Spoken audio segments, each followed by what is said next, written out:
Boa noite a todos, Jesus nos abençoe. O tema da noite vai falar sobre o capítulo 23, onde Kardec reuniu todas aquelas falas que se tornaram estranhas na voz de Jesus. Então ele reuniu aquelas falas que estão no Evangelho de Mateus e no Evangelho de Lucas e denominou então estranha moral. Por que estranha moral? Porque é realmente diferente daquilo que Jesus nos trouxe em todo o Evangelho, em toda a sua trajetória, onde ele mesmo exemplificou em todos os momentos o seu amor, justificou mostrando através do seu exemplo de atos e submissões, toda a sua submissão à vontade divina. E então chegam alguns recortes, algumas falas em alguns momentos aonde aquilo que ele diz ou aquilo que ele disse se tornou totalmente diferente daquilo que ele ensinou. Então é o capítulo denominado A Estranha Moral. Na terça-feira passada nós tivemos uma fala sobre odiar pai e mãe, né?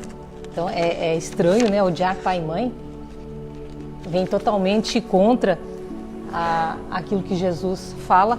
Hoje nós vamos falar sobre abandonar pai, mãe e filhos. E depois na sequência ainda tem aquela parte onde Jesus fala: deixai aos mortos o cuidado de enterrar os seus mortos. E por fim o capítulo vai encerrar falando sobre não vim trazer a paz, mas vim trazer a divisão.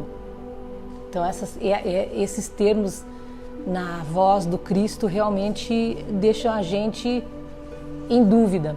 E aí muitas pessoas esquecem todo o Evangelho de Jesus e pegam somente essas partes para denegrir, para falar mal, para desacreditar aqueles que têm fé, para duvidar daqueles que acreditam e assim por diante. Esquecendo toda a parte bacana, toda a parte bonita, toda a parte consoladora do Cristo para bater nesses temas. Então a gente entra falando, né, dessa questão de abandonar pai e mãe, né? A gente então inicia, né, na fala de Mateus, né, onde Mateus fala do que o Cristo disse: aquele que houver deixado pelo meu nome sua casa, seus irmãos, suas irmãs, seu pai, sua mãe, sua mulher ou seus filhos, suas terras, receberá o cêntuplo de tudo isso e terá por herança a vida eterna. Então aqui Jesus já dá uma palhinha do que acontecerá, do que será com aquele que se dedicar a seguir os seus ensinamentos e não só seguir, praticar, principalmente praticar, porque Jesus não veio trazer para nós figuras de linguagem, apresentação, você tem que fazer isso, aquilo e só. Não, ele veio nos ensinar na prática, ele praticou. Então ele disse: aquele que fizer isso e receberá já nessa vida o cêntuplo e terá a vida eterna. Aí Lucas, né, vai anotar a fala de Pedro que disse: quanto a nós, Senhor, os apóstolos, né, nós, como tu vês, deixamos tudo. Nós abandonamos a nossa casa, a nossa família, a nossa vida, a gente estava trabalhando e tudo mais.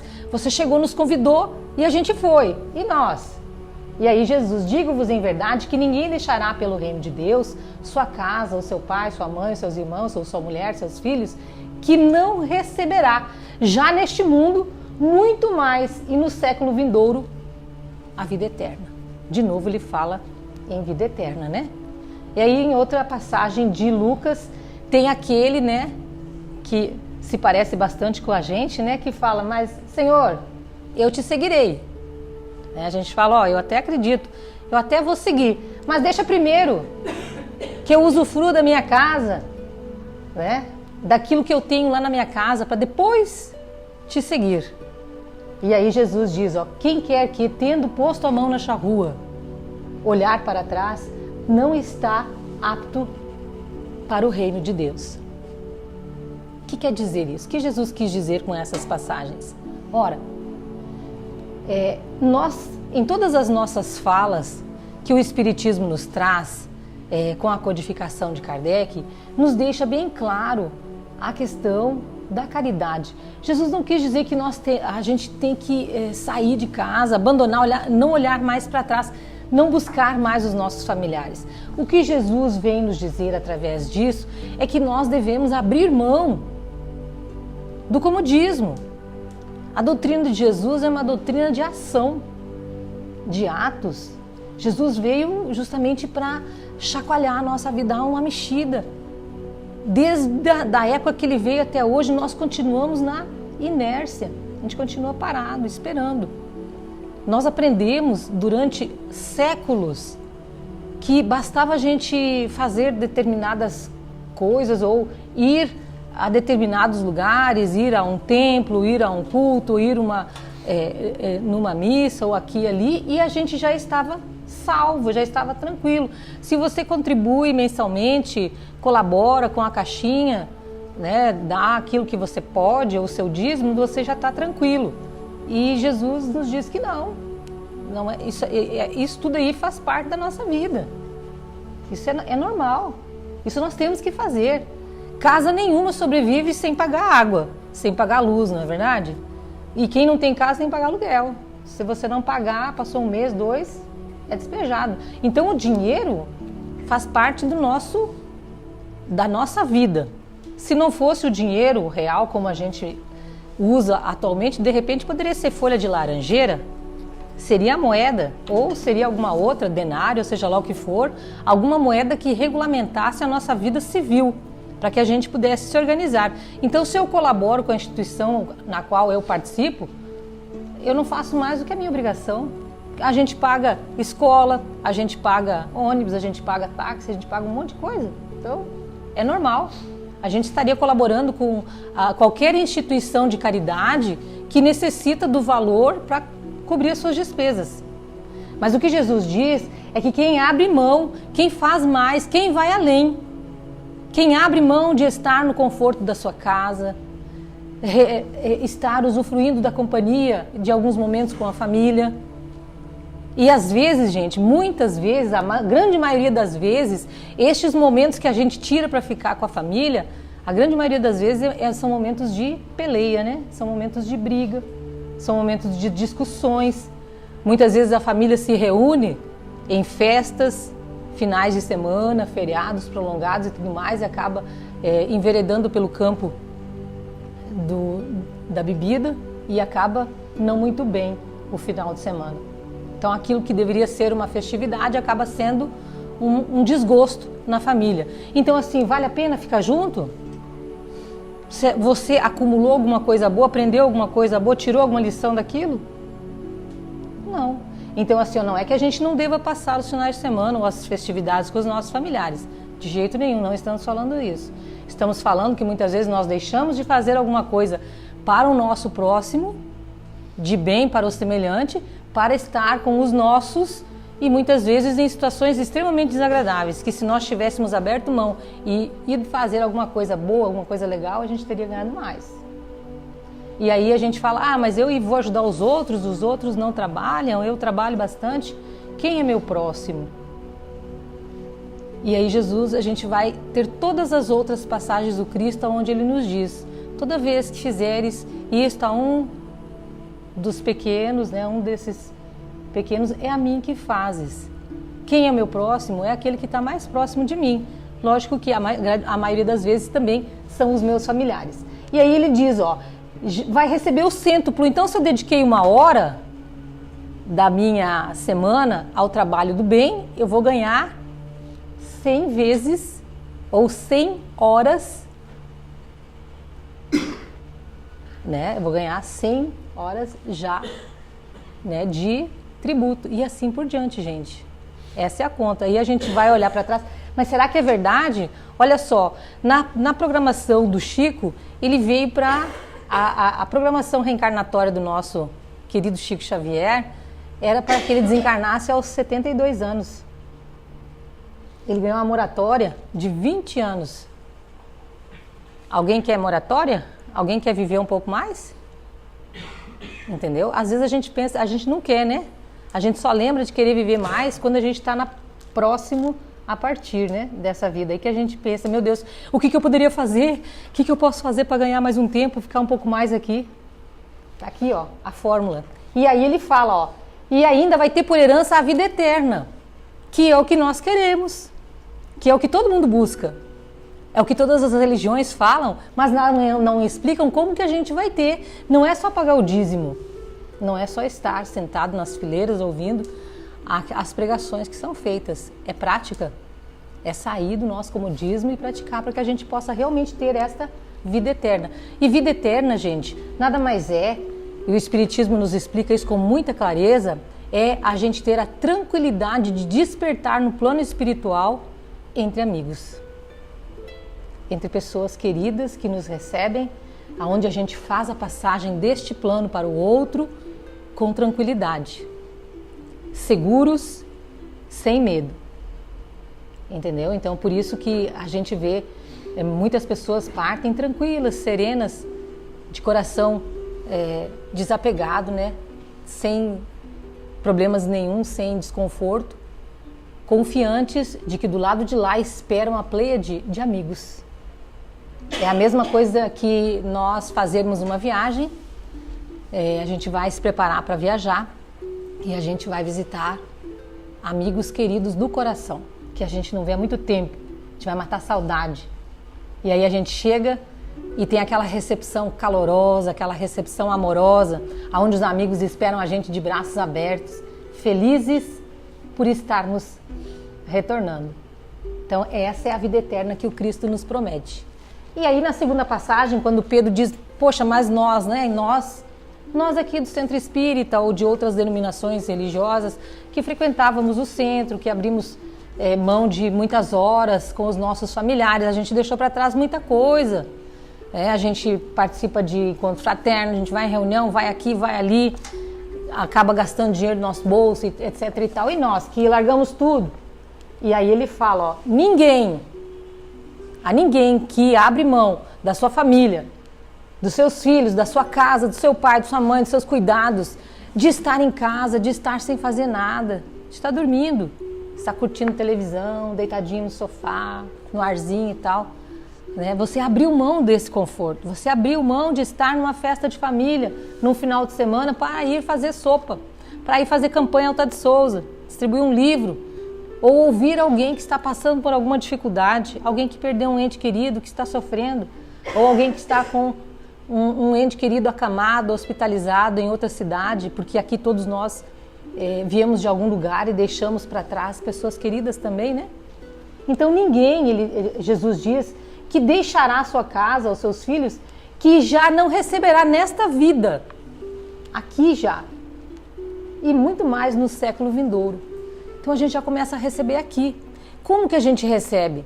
A solução dos nossos problemas, a solução de muitas coisas que estão pendentes na nossa vida, porque enquanto nós estivermos nos dedicando aos pequenos que o Cristo se refere, o Cristo vai estar nos auxiliando nas nossas causas impossíveis, nos nossos problemas, nas nossas dificuldades, e vai nos dar aquele prêmio, né, que é a vida eterna, tão cobiçado e tão fácil de ganhar, mas difícil de se comprometer, né?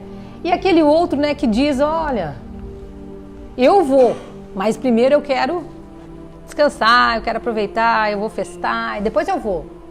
Aí Jesus diz, olha, quem põe a mão na charrua, ou seja, quem já começou o trabalho, quem já conheceu a essência da promessa do Cristo, se voltar para trás vai perder. Então ninguém põe a mão no arado e volta e para. Então a partir do momento que nós iniciamos o trabalho, não é bom que a gente pare, é bom que a gente siga, porque existe uma torcida muito grande do lado de lá, daqueles que nos esperam, para que a gente vá bem nessa vida. Então quando a gente entende o Evangelho de Jesus e começa a trabalhar no campo do bem, com todas as dificuldades, brigando de vez em quando, falando algumas coisas que não se deve, ou achando que ninguém faz nada e só você faz tudo, etc e tal, não deve voltar para trás, não deve parar, porque a torcida dos nossos irmãos que nos aguardam na esfera espiritual é muito grande para que isso aconteça. Essa encarnação é a oportunidade que nós pedimos para justamente começar esse trabalho, para que a gente despertasse. Não é um trabalho, nós falamos trabalho, mas não é trabalho. É uma alegria, é uma satisfação. Toda vez que a gente finaliza alguma atividade na esfera do bem, ou seja, a sopa, seja uma campanha, seja na evangelização infantil, seja alguma atividade de qualquer setor, a gente finaliza o trabalho com muita alegria, o coração aliviado, o coração tranquilo. Esse é o sentimento. É por isso que nós estamos aqui. Então é por isso a alegria. Daqui nada nós não levaríamos nada. Tão mal e porcamente a roupa que a gente estiver vestindo e a gente não vai ter nem oportunidade de escolher a roupa que a gente quer. A gente não vai levar nada, nem um adorno, nem brinco, nem anel, nada.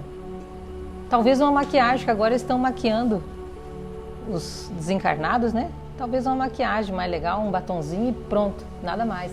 Então a gente não vai levar nada. Lógico que é necessário que a gente trabalhe. O trabalho faz parte da nossa evolução. Nós temos que trabalhar, nós temos que exercitar os nossos talentos. Cada um de nós aqui tem uma especialidade. Um é bom numa coisa, outro é bom em outra. Alguns são bons administradores, outros são melhor no trabalho braçal, outros já fazem uma comida gostosa, outros já gostam de falar. E aí, por aí adiante, cada um tem um talento. E é por esses talentos e é por essas disponibilidades que o Cristo aguarda. Que cada um exercite o seu talento e todos nós juntos possamos fazer esses talentos se multiplicarem. E o trabalho andar, as coisas melhorarem e o mundo evoluir. Então o Cristo espera cada um de nós, todos nós. Espera por mim, espera por você. Porque às vezes a gente fala, nem tá me vendo aqui, não vou fazer nada não, vou esperar. É atrasar, é retardar o avanço e é prejudicial a nós mesmos. Opa, voltei. Então, abandonar pai e mãe, né? As famílias, naquela época, a gente tem que lembrar também, gente, que os evangelhos, eles foram escritos por cabeças e mãos humanas. Foram escritos na linguagem aramaica, que era a língua oficial da época, aramaico. Jesus falava aramaico. Depois, algumas traduções vieram para o hebraico. E de lá para cá, houve várias traduções. E foram sendo traduzidos de acordo com a cabeça do tradutor. Cada um traduzia do jeito que queria. E hoje a gente tem textos evangélicos com N explicações.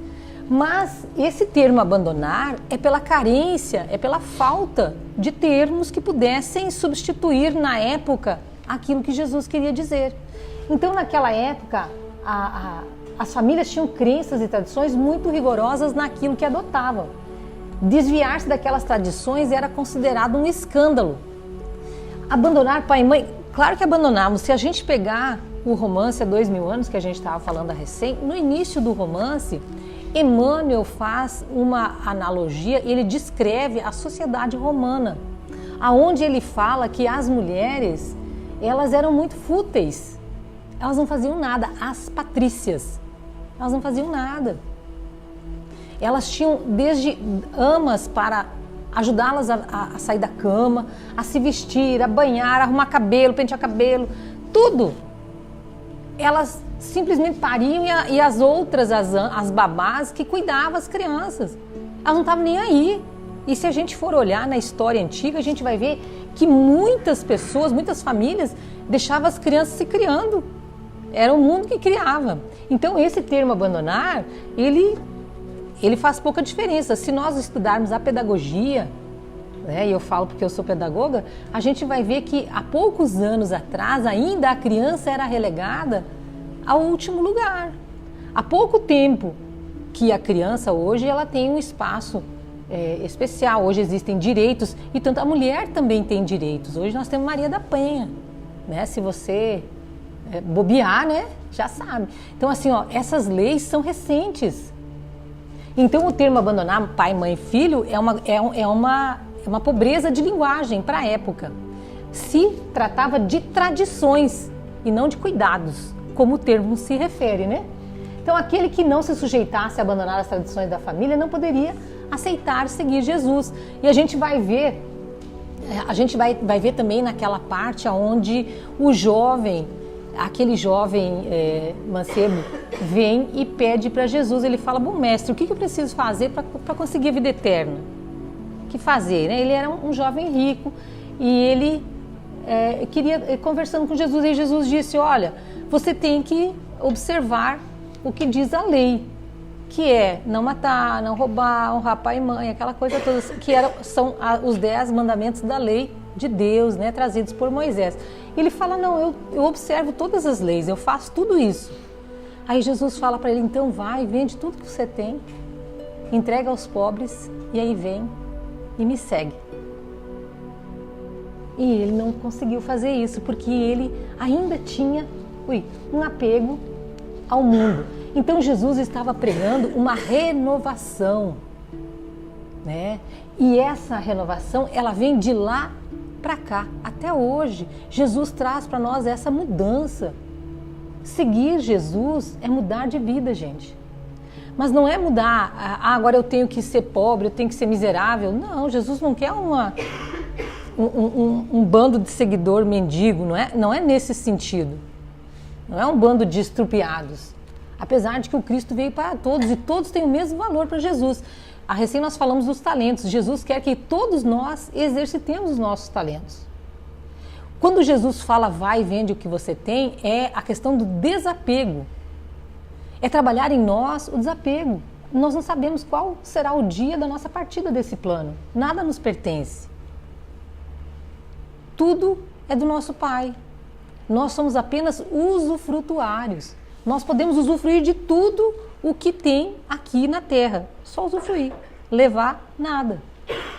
E é graças a esses nossos irmãos que chegam a cada momento, renascendo no nosso planeta, nos auxiliando nessa evolução, que a gente consegue usufruir de determinadas mordomias, de coisas boas. Nós vamos usufruindo da luz elétrica, da tecnologia, do telefone, do ar-condicionado, do carro, do avião, do dinheiro, das coisas boas, só usufruindo, levar nada. Então Jesus prega essa renovação. Ele colocava em evidência a necessidade da liberdade de pensar e agir. Então nós temos dificuldade de pensar e agir por nós mesmos. Nós precisamos sempre ter alguém, nós dependemos da opinião de alguém. Será que eu estou bem assim? Será que eu vou em tal lugar? Ah, mas você está indo lá no centro espírita? Lá eles não fazem macumba, não? Não bate tambor, não mata galinha? E a gente não vai, tem medo, porque é uma mudança. Nós estamos saindo da ortodoxia. Nós estamos tendo liberdade de pensamento, pensando por nós mesmos. Livres para pensar, livres para agir, assumindo plena responsabilidade pelos nossos atos. Tendo esta consciência, nós estamos na fase madura da espiritualidade. Nós estamos começando a compreender. Uma vez que a gente conhece os postulados da doutrina espírita, nunca mais a gente é a mesma pessoa. Por mais que a gente ande em outros caminhos, retorne a outras religiões, nós já não somos mais os mesmos, porque a gente não consegue mais aceitar. Porque a gente abriu a mente, a gente consegue pensar, a gente começa a questionar por quê? Porque eu também quero isso, eu também quero a vida eterna. Eu não sou pregadora, mas eu também quero isso. Como que eu posso fazer? Tem que ser alguém especial? Eu tenho que ser rico? Eu tenho que ser o quê? Eu também quero. Todos nós podemos alcançar isso. E é isso que o Espiritismo nos traz. Nos traz essa liberdade de pensamento, de ação. E nos traz esse compromisso amoroso com Jesus. Dizendo que Jesus nos ama incondicionalmente. E que Deus jamais irá nos perdoar. Porque Ele não se ofende com nada do que nós fizemos. Ele não se ofende. Deus é nosso Pai. Então nos dá sempre a oportunidade de refazer tudo aquilo que a gente fez errado. Lógico que assumindo o compromisso, assumindo as responsabilidades dos atos daquilo que nós fizemos. Se a gente acertou, beleza, a gente vai colher. Se a gente errou, vai ter que reparar. Não tem jeito não. Ninguém vai colher na lavoura do outro. Ninguém. Cada um vai colher aquilo que plantou. Se plantou coisas boas, vai colher coisas boas. Se plantou coisas ruins, vai colher coisas ruins.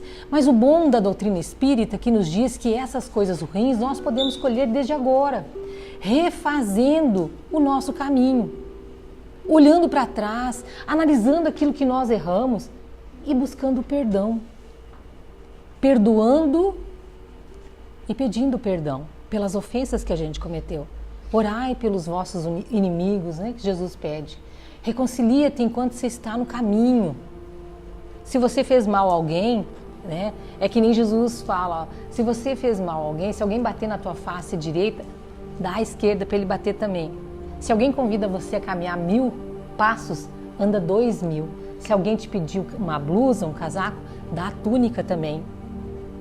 Olha só. Então nós vamos entendendo o que quer dizer isso. Não quer dizer que a gente vai ser santo nessa vida, mas a gente vai começar.